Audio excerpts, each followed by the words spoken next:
Annyeonghaseyo lahat. So in this video, I am going to show you how to do a multicam setup here in OBS just by using smartphones. No, you don't need to spend on thousands and thousands of pesos to buy a DSLR. Your smartphones are enough, trust me.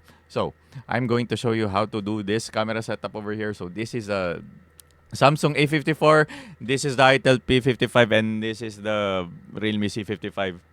And as you can see here, I'm using keyboard shortcuts just to switch in between these cameras. And as a bonus, I also have a fourth camera over here. So when I press numpad 4 over here, dapat makikita nyo yung pinipindot ko sa keyboard. And there we go. And here's my POV. And here's a script that I don't really read. Like, I just use this to write down shit para hindi ako mawala sa mga sasabihin ko. And yan, this is camera 1. This is camera 2. And we have camera 3 over here. And this is my OBS screen. And yeah, we're gonna explain all of this stuff. So, let's dive in.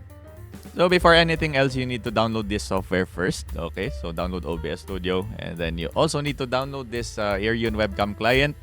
So just go to iriun.com and download your PC or Mac client. And then you also need to download the mobile app, which you can search on the Play Store. So this is the name, or the Apple App Store. So depends on what phone you're using. And here's what the app looks like. So open Iriun webcam. So sa installation, you can actually install up to 4 smartphones. So in this scenario, I installed all four wireless cameras over here. So this is the Samsung over here, connected via Wi-Fi. We also have camera 2, which is here, the itel. And then this one, the realme C55 over here. And we're also gonna reconnect this phone.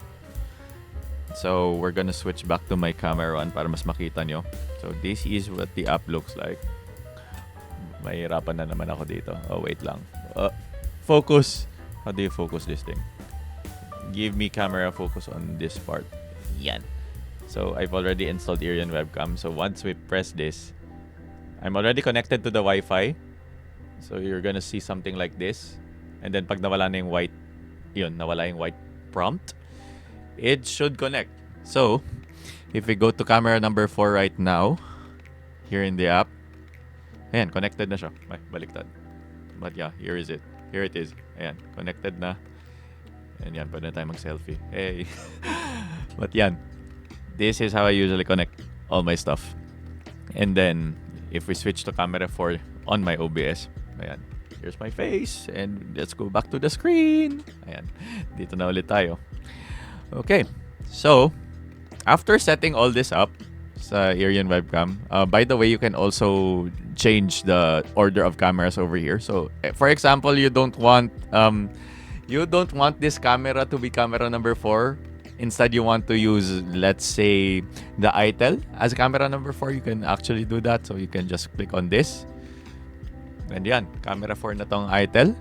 And then if we go to camera 2, ayan, nag-swap na siya. So camera 2 will become the Samsung A50. So I hope that helps. Also, I highly recommend buying the Pro version of the mobile app, because if you don't, pangit yung magiging picture quality ng kilalabasan ng mga default camera. Like this one, for example, itong itel P55 5G. If you don't have Pro version, you can't actually tweak the settings over here. So mostly I just tweak the ISO and the exposure time para kahit papaano maganda yung quality. But this is what it looks like pag hindi yung binili yung Pro version. See? The picture quality is shit. Okay? So, ayan. Ano lang naman to. I think this is just worth like 300 plus pesos if you're from the Philippines. Ayun. And ano na siya, one-time payment. So, you just need to pay once and you can use this across all of your smartphones as long as it's connected to your Google account. I'm not sure with Apple. Probably the same, baka ganun din. So, yeah. So, I highly recommend just invest in this. And gusto ko rin dito sa PC app is you can control the focus here na sa PC app mismo. Ayan, nag-focus tayo bigla. And yeah, yun lang naman. So punta na tayo sa OBS to see how to set this all up. So here's what my OBS looks like. So I can't really switch through the cameras kasi if I switch, hindi yung makikita yung mga yung pinapanood nyo ngayon. So mag-switch tayo sa camera 4. So that you can see kung ano yung settings talaga dito. So let me just click on camera 4 using my shortcut here. So you only need a scene name, and then you just need to specify the source. So in my case here is Iriun number 4. So if you want to add your Iriun webcam, all you have to do is click on the plus sign over here in the sources, and then just go to video capture device and then create new video capture device. But if you already added your Iriun webcam, you can just click on add existing and select which Iriun webcam source you want to make visible. So obviously, I'm not gonna create new kasi masisira yung OBS layout natin dito. So I'm just gonna hit cancel. And instead, I'm going to right-click on this Iriun number 1 here as a source. And we're just gonna go to properties. So you can rename this, by the way. So just so you know, just click on properties. And so here you can just set up whatever device you want displayed. So we have a couple of webcams over here. So we're just focusing on Iriun webcam here. So just select first Iriun webcam 2, 3, or 4. So just select any of these 4. And then once you're okay with this, just hit okay. And then you can resize this in OBS. So yeah, but you can resize it to your liking. So yeah, you can move things around. And yeah, that's basically it. So now let's actually go to the settings here in OBS. So basically the things that you need to tweak before you start recording or even streaming. So let's go to settings. So what I usually just touch here is the output over here. So for streaming, this is my default. I usually go for between 2,000 to 6,000 kbps. And this thing is set to CBR. For streaming for streaming. But for recording, it's usually this setting. Let me just click on this. It's usually at CQP. I use CQP, or either you can also use CBR. And just tweak it to like this bitrate if you're recording at 1080p. But if you're gonna record above 1080p, you probably go with in between 20,000 kbps to 40k kbps, depending on your system. So you may need to do a bit of trial and error here. But for me, to keep things simple, I just use CQP with the levels between 18 to 20.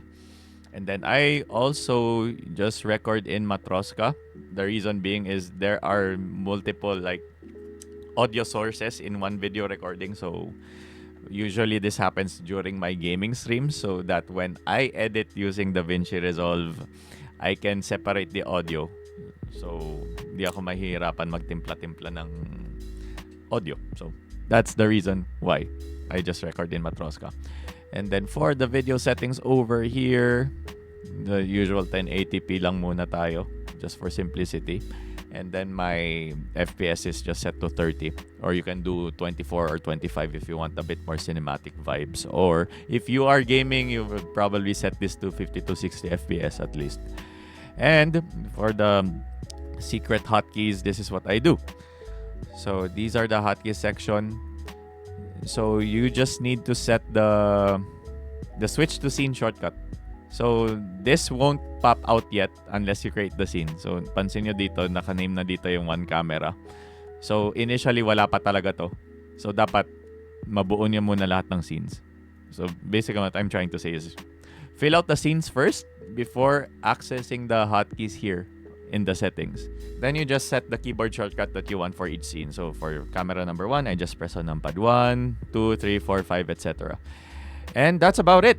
If this video has been helpful, don't forget to leave a like, comment, subscribe, and if you want to catch me live, I'm always here on YouTube Shorts.